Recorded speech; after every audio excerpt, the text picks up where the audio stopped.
பிரதான ஆசாரியரும் வேதபாரகரும். அவர் செய்த அதிசயங்களையும் தாவீதின் குமாரனுக்கு ஓசன்னா என்று தேவாலயத்திலே ஆர்ப்பரிக்கிற பிள்ளைகளையும் பிரதான ஆசாரியரும் வேதபாரகரும் கண்டு கோபம் அடைந்து, இயேசு கிறிஸ்து தேவாலயத்தில் அதிசயங்களை செய்கிறார், ஜனங்கள் அதை பார்த்து தாவீதின் குமாரனுக்கு ஓசன்னா என்று கூறி ஆர்ப்பரிக்கிறார்கள். நடைபெறும் இந்த சம்பவங்களை பிரதான ஆசாரியரும் வேதபாரகரும் கவனித்துக் கொண்டிருக்கிறார்கள். இவர்கள் தேவனை மகிமைப்படுத்த வேண்டியவர்கள், ஆனால் இவர்களோ கிறிஸ்துவுக்கு சத்துருக்களாக இருக்கிறார்கள். இயேசு கிறிஸ்து செய்த அற்புதங்களையெல்லாம் பார்த்து கோபப்படுகிறார்கள்.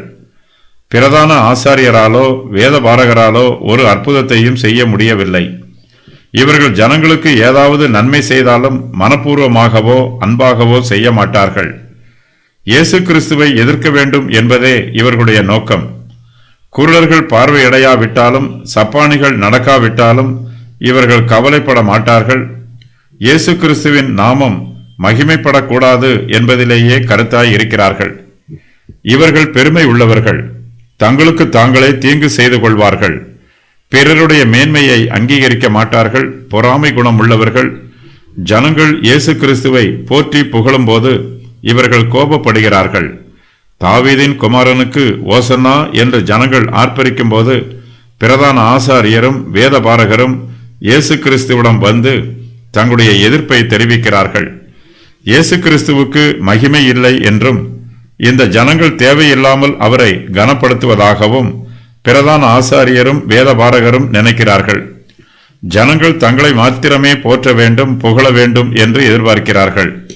ஜனங்கள் மற்றவர்களை புகழும் போது அந்த புகழ்ச்சி இவர்களுக்கு பொறாமையாக மாறுகிறது.